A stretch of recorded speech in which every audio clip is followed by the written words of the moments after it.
Olá! Bom, vamos direto ao ponto, né? A gente está presenciando uma mudança de paradigma, assim, absolutamente fascinante na forma como lidamos com inteligência artificial. Durante muito tempo, a regra era lidar com chatbots mais passivos. Sabe como é? A gente faz a pergunta, a IA dá a resposta, e o trabalho pesado de aplicar aquilo, de copiar e colar, fica na mão humana. Mas nessa explicação de hoje, a gente vai focar em algo completamente diferente: o Claude Code.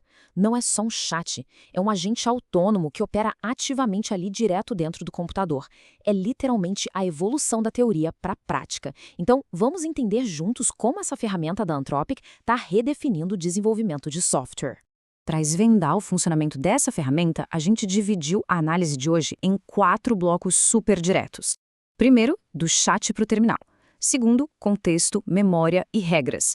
Terceiro, funções avançadas e subagentes. E por último, a parte de segurança, autonomia e custos. Vamos lá. Então, começando pela nossa primeira sessão, do chat para o terminal. E aqui a gente entende a essência dessa revolução toda. De um lado, tem a experiência clássica do chat na web. A gente abre o navegador, faz uma pergunta, a inteligência artificial cospe um bloco de código e aí começa aquele ciclo sem fim de copiar, colar e testar. Ajuda muito, claro, mas tem uma fricção enorme aí. Do outro lado, a gente tem o Claude Code. Ele roda localmente e executa ações de verdade direto nos arquivos do projeto.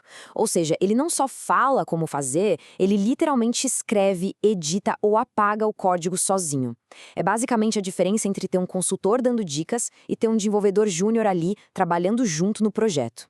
E já que ele roda localmente, o ambiente de trabalho principal dele é o terminal. Mas calma, o grande diferencial aqui é justamente a quebra dessa barreira técnica. Sabe aquela tela preta que assusta muita gente? Pois é, agora ela aceita comandos em linguagem natural. Não precisa mais decorar comandos super complexos do sistema operacional. É só digitar a instrução num português bem claro e o sistema traduz isso em ação direta. A gente está falando de democratizar um espaço que, historicamente, sempre foi super rígido. Agora, claro, dar acesso direto aos arquivos do computador para uma inteligência artificial logo acende um alerta de segurança, né? Será que a IA vai sair apagando coisa que não deve? Absolutamente não. A base inteira dessa ferramenta é um sistema de permissões mega rigoroso. A IA propõe a mudança, mas obrigatoriamente exige uma aprovação humana antes de mexer de fato em qualquer arquivo.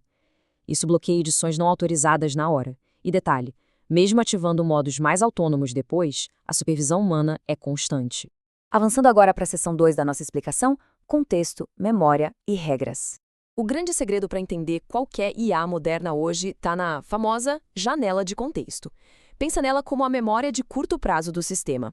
Conforme a gente vai interagindo e o projeto vai evoluindo, muita informação passa por ali. E se a conversa ficar longa demais, bem, essa janela de contexto fica lotada, sobrecarregada mesmo. E aí a IA pode começar a se perder no histórico e esquecer as instruções lá do começo. Entender essa limitação técnica é, sem dúvida, o primeiro passo para não ter dor de cabeça mais para frente. Tá, mas e na prática? Como é que a gente lida com essa sobrecarga? A própria ferramenta entrega comandos específicos para gerenciar isso. No passo 1, a gente tem o comando /compact. Quando a conversa está aquela bagunça de tão densa, esse comando entra e resume todo o histórico essencial. É como se ele desse uma limpada na mente da IA, sabe? Sem perder o foco do que realmente importa. Já o passo 2 é o comando --resume. Se o trabalho foi pausado ontem, em vez de reexplicar tudo do zero hoje, a gente usa esse comando para retomar a sessão exatamente de onde parou com todo o contexto fresquinho. É uma economia de tempo gigantesca. E aqui entra o que talvez seja a peça mais crucial do quebra-cabeça: o arquivo cloud.md. Enquanto a janela de contexto que a gente falou é a memória curta, o cloud.md é a memória de longo prazo. Pensa nele como o manual de instruções permanente do projeto. A gente cria esse arquivo e crava ali as regras imutáveis que a IA nunca, em hipótese alguma, pode quebrar. Pode ser um padrão de formatação, regras de arquitetura, não importa. A IA é literalmente obrigada a consultar esse livro de regras em cada interação que fizer. O que nos leva à nossa seção 3, funções avançadas e subagentes. Olha que sacada interessante. A gente não fica preso a um único cérebro para resolver tudo. Usando o comando /model, dá para alternar entre diferentes modelos na hora, dependendo do peso da tarefa. O modelo Haiku, por exemplo, é perfeito para tarefas mais simples, porque ele é super rápido e muito barato. O Sonnet já entrega aquele equilíbrio ideal para o dia a dia, sabe? E claro, a gente tem o Opus, que é a artilharia pesada, focado em raciocínios extremamente complexos. Saber escolher a ferramenta certa para a hora certa muda o jogo da produtividade. Outro conceito que é puro ouro aqui é o MCP, sigla para Model Context Protocol. Até agora, a gente falou da IA fuçando som em arquivos locais, certo? Mas o MCP funciona como novos sentidos para o sistema. É a tecnologia que faz a ponte entre o Cloud Code e o mundo lá fora. Graças a ele, a IA vai além das pastinhas do projeto e consegue conversar de forma super fluida com banco de dados, com outras APIs e com um ecossistema externo gigantesco.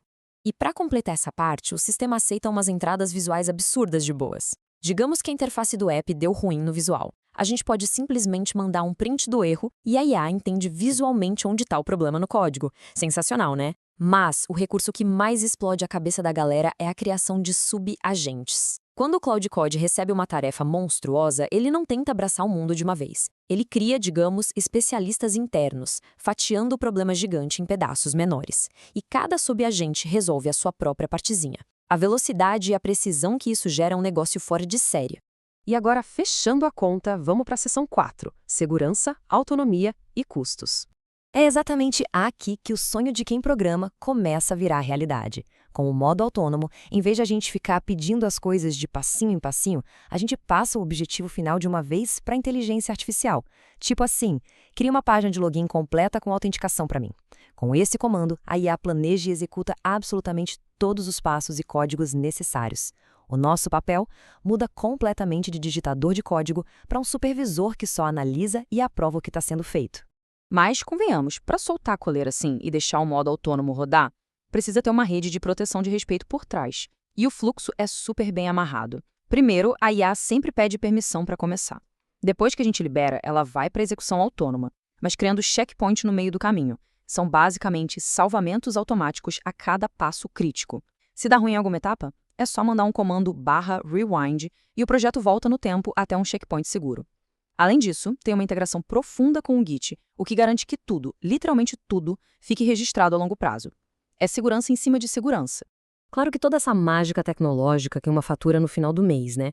Então a gente precisa entender como funciona o lado financeiro da coisa. Basicamente, tem dois caminhos. O primeiro são as assinaturas mensais, que são aqueles planos fechados, tipo Pro ou Max, e a segunda via são os créditos de API, naquele modelo pague só pelo que usar. E é exatamente por causa disso que aquela nossa conversa de agorinha sobre alternar entre os modelos Haiku, Sonnet e Opus se torna tão valiosa. Jogar as tarefas simples para o modelo mais rápido e mais barato é o que garante que a conta não estoure no final do mês. Bom, a gente chegou no cerne da nossa análise aqui. Essa frase na tela resume muito bem todo esse impacto que a gente dissecou hoje. Cloud Code é uma ferramenta para construir projetos e gerar valor, não apenas para responder perguntas.